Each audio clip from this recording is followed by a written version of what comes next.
kakhulu mfethu the power of i-rhythm or i-consistency. Yazi mfethu kade nje ngibuka la khona enye insizwa ngangigijima naye eMaritzburg yakwaNyambose mfethu umthetho out yami ngangifunda naye. Mfethu kwathi ngelinye ilanga ngisaqala ukugijima nalensizwa kwaqhuma obhozo kumina yabo. Mangifika endlini ngikhumula amateki ngibona igazi liphumile lapha ebese ngisendela lensizwa WhatsApp ngithi indoda sengilimele la thinking ukuthi this guy is going to say hayi ndoda thatha i-break you know so buye sigijime nawo yathi lensizwa kumina ayikhuleka ndoda kusasa ngizokufica emgwaqeni yabo ngasula ifoni mfethu ngashutha esinye isithombe ngathi hayi ndoda as I was saying buka ngiqhumeka obhozo la lento bayibiza ngerunners toe ngathi buka ngiqhumile la wathi no this guy hayi no khuleka mfethu ngizokufica kusasa lento iphola along the way iphola ngomgwaqo you know mfethu yabo ngukudideka okukhulu nami ngaqhubeka ngagijima nalensizwa within 2 weeks ngakhohlwa ukuthi ngangikade ngilimele ngaphola along the way you know mfethu angisho ukuthi abantu aba-ignore ama-injuries abawatholayo they need to attend to them but the reason why I'm sharing the story there is a certain level of pain mfethu kufanele uyizibe ngoba uma uyinaka izolimaza i-rhythm uma uvuka ekuseni ngesikhathi esithile ugijima you are creating a rhythm leyo rhythm mfethu iyona kwenza uphumelele empilweni uma uvuka ekuseni ufunde ngesikhathi esithile you are creating a rhythm there's a power mfethu ye rhythm abantu abaningi abangayinaki yazi ngisalapho mfethu ngibona abantu abaningi befike basindiswe enkonzweni baze bakhale bemthanda uNkulunkulu ebese bebanjwa yilento ye rhythm ukuthi manje they have to be at church njalo ngama Sundays ngokuhluleka leyo nto leyo agcina sebalekelwa insindiso umuntu ngobana akalitholi ithuba noma akasenze isikhathi so create a positive rhythm. You need to create a positive rhythm mfethu. Thina abanye mfethu yabo nje kwami we don't think twice about Sundays because we know that we've created a rhythm. Ngisho nengane na 5 years mfethu isivuka ekseni excited because why we've created a rhythm. Iyazi ukuthi kumele siye enkonzweni. That is a rhythm. Mfethu umukhuluma nabantu abama billionaires noma ama millionaires. One thing that is consistent when you scrutinize the nitty-gritties of their sharing ukuthi there is a rhythm that they honor. For them to become these successful people that they are, it is because of a rhythm. Mfethu mubuka i-rhythm, mfethu i-rhythm is everywhere. A rhythm is godly. God has created a rhythm. Umubuka i-heartbeat mfethu ukushaya kwenhliziyo kusho i-rhythm. Umubuka mfethu ukurevolve kwama they call them ama celestial rhythm. Ukunyakaza kwama planet mfethu konke nje obilanga kubo ngathi liphuma ekseni lishona entambama it's because of the movement of ama planets. That is a celestial rhythm. Umubuka ama seasons njoba kubanda njengamanje kuzobuye kushisa kushintsha ama seasons there is a rhythm.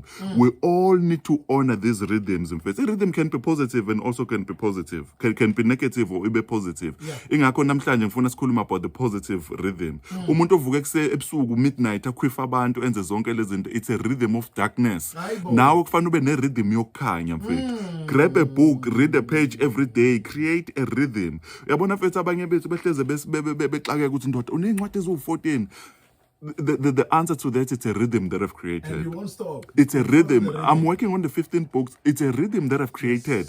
Uma ufuna ukuphumelela mfethu rhythm iyabhora because njalo kufanele uye library uyohlala wenze something.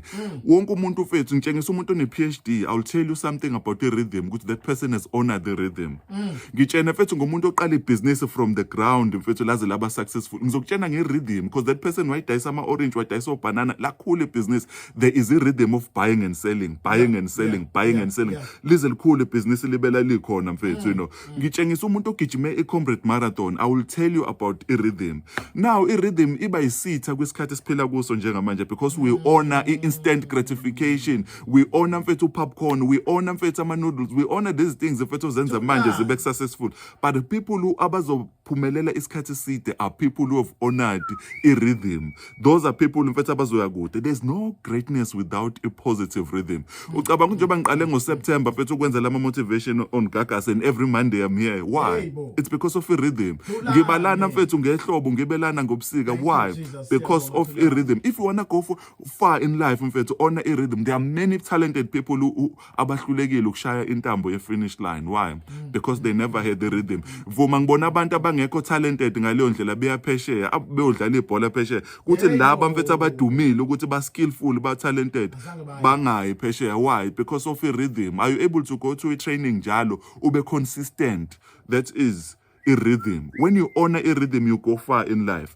Mfethu eBhayibhelini khona iphathi ehlezi ingithinta amakhulunywa ngoNehemiah building the walls uNkulunkulu ebebekele wona.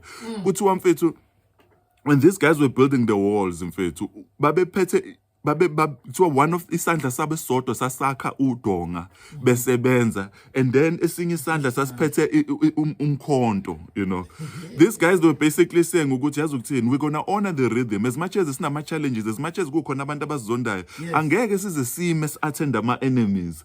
So attend ama enemies while we build, because we have to maintain a rhythm. Why ngisho njalo? Khona mfethu umuntu ongilalele njengamanje ubusy mfethu attend abantu abakuhlebayo, attend abantu abakuchwensayo, abantu by you doing that, you are moving away from his rhythm. Yokwenza whatever that God has called you for. Your destiny is being affected. Your ministry is affected. Why? Because now ubhizo attend abantu abakuhlebayo. uNkulunkulu befisa ukuthi mhlawumbe uma ukuthi ufuna ukuba attend ngesodwa isandla esinye sibe honorisha i-rhythm. Why? Because everything around us is about i-rhythm. If mfethu, yazi mfethu, I am where I am because of God and his blessings, but ungalenzi phutha, there is a rhythm.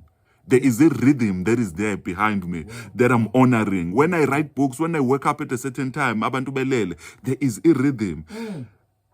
Uma ufuna ukuphumelela mfethu, attend abantu abakunikeza inkinga, but do not miss a rhythm. Maintain a rhythm when you want to go far. Last point mfethu, early this year ngithathe intwana yami na7 ngayisa kwi-academy yabo yodlala ibhola. Mangifika lapha mfethu first day bafika atraineke and ngilindela ucoach ukuthi uzothi hayi intwana yakho inde kamnandi noma imlenze yayo ibhola libamba kanjani. Mase ngithola feedback, ucoach just said one thing, wathi yazi ukuthini, your boy is going to be great if only ezokwenza one thing. He needs to be at training every time he's trainer. Consistency, rhythm. Kona abantu mfethu become great things in my office not because they are smart. In fact, mfethu abantu abaningi abane PhD umuhlehla nabo, they were not the smartest people eclassini. One thing yaba consistent ngabo mfethu, bebe lento bebe my library, and then they kept on working on their thesis and dissertations. Rhythm. Today if you want to be great, uNkulunkulu makakutshengise something about rhythm. What is your rhythm? Is it positive or negative? Ukuhamba mfethu uhlala emgwaqeni ubala imoto ungumfana omncane mfethu, that's a negative rhythm. You are creating a negative rhythm instead of uhlale ekhaya ufunda incwadi uhleli nabangani bakho nibuka amantombazana adlulayo emgwaqeni nemoto. That's a negative rhythm. What is your rhythm? Is it positive or negative?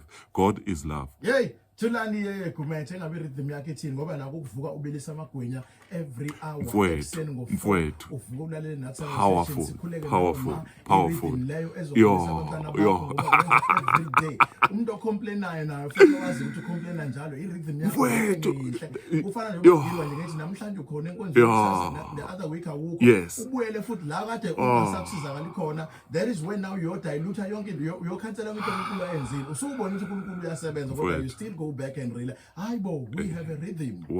As a creator usuyasofa nawe uyasho ukuthi ngiyazi ukuthi uhleli ngalesikhathi usezosala ke manje usezokwazi nembobo kusona.